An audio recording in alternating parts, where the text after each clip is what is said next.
Psalm 85, ein Meisterstück, ein Gesang der Korakhiten. Ach du hast dein Land einmal begnadet, hast Juda heimkommen aus dem Exil. Du hast deinem Volk einmal alles vergeben und hast nie mehr nur jemandem etwas nachgetragen. Du hast Konsequenzen fahren lassen, die es hätten müssen auf sich nehmen, und hast dich vom eigenen Zorn distanziert. O kehr dich doch um und mach uns wieder ganz. Wir haben ja nur die helfen kann. Rühr deinen Verdruss weit fort über uns.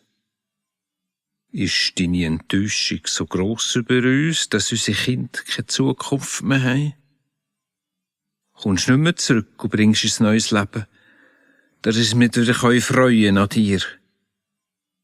Ach du, lass uns deine Liebe wieder erfahren, nur die kann uns helfen. Und jetzt will ich hören, was er denn sagt, wenn er vom Frieden redet zu seinem Volk und seinen Getreuen.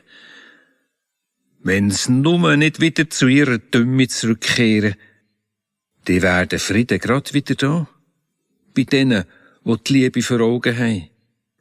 Der wohnt in meinem Glanz auch wieder im Land.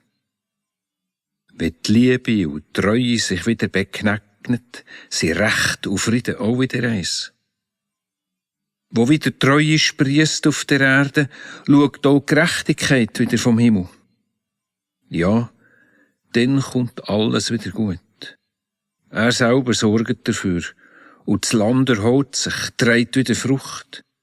Gerechtigkeit geht in dem selber voraus, und ihre Spur setzt er sie Fuß.